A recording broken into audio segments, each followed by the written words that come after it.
plays Django Fett, caught me in his arms. Yeah. And I was like, oh, hi. He's like, are you okay? I'm like, yeah, I'm embarrassed, but I had a shoe thing. I'm just barefoot with one shoe in my hand.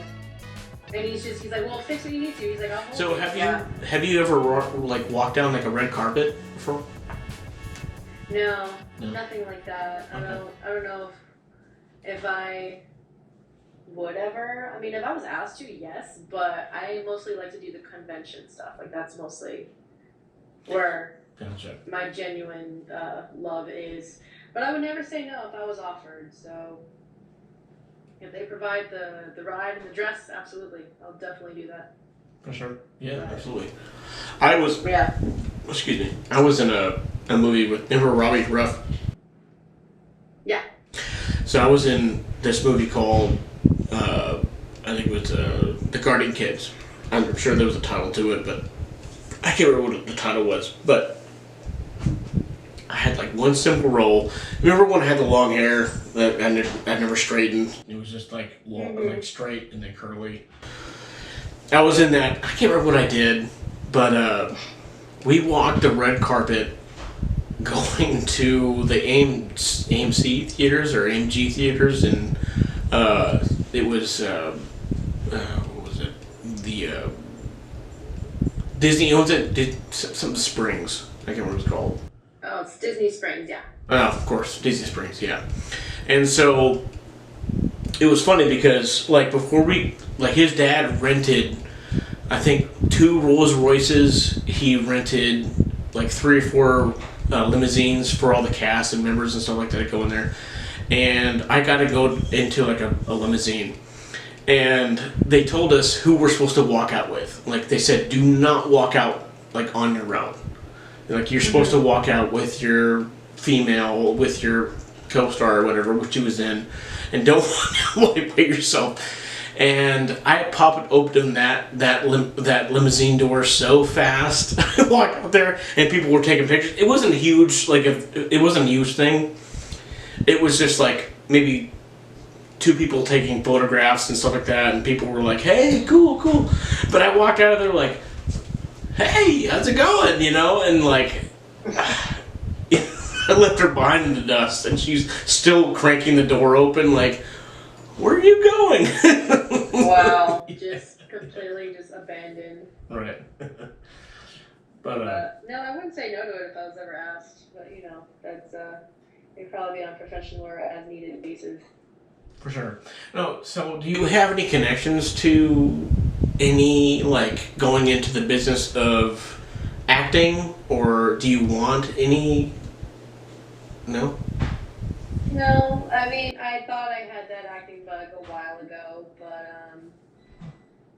I wouldn't mind just being on the sidelines and just admiring from afar. It seems like it's a lot of hard work, and I'm not a big fan of the audition process. Yeah.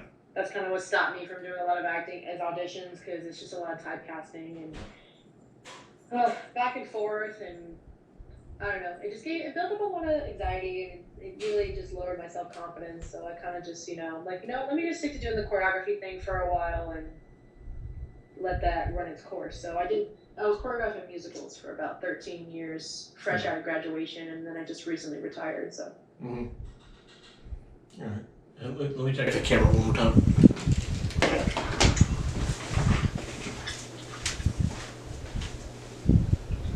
Okay. It is still recording. One last question, and I'll let you go. No worries. All right. So,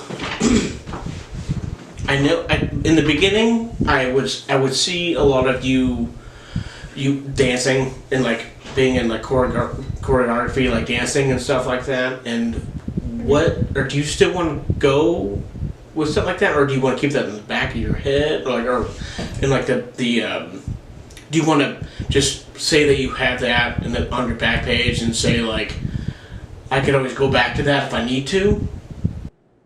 Yeah, but it's been such a long time. So I mean, it was a good couple pages in my history book that I don't mind closing and kind of just leaving there, but it's always there if I need to reopen it again. So it was a good chunk of my life, 13 years of straight choreography every season. I was doing 2 musicals a year, so it took a lot out of me financially because I wasn't getting paid until after the production. So I took a lot of time off of my actual job to do the rehearsals and, you know, just set different groups and stuff like that. So it was a little bit straining.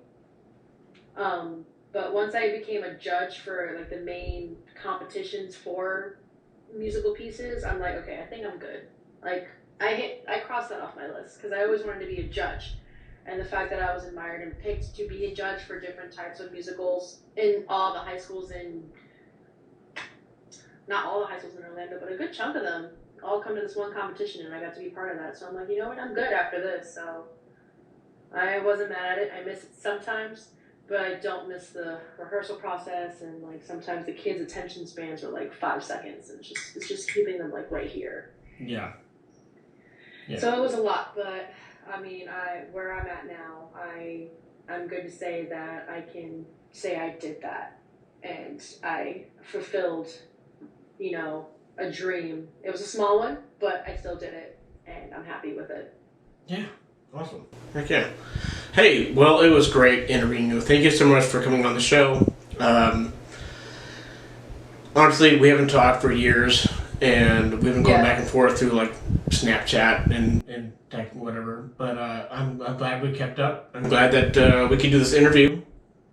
Mm-hmm. So thanks for coming on, and it really should be. I'm praying that this new camera will work. I don't mind. I have plenty of stories. If you want a whole another episode of just how Megacon went, I could probably fill your entire camera. Yeah. Because that was probably the most epic convention I've ever done. For sure. And I should have gone into that, but yeah, anyways. That's okay. Yeah. Yeah, just stay tuned and subscribe to my channel on YouTube. Hit the like and subscribe button down there, the little red bell there. And that'd be cool. Appreciate it, guys. Thank you.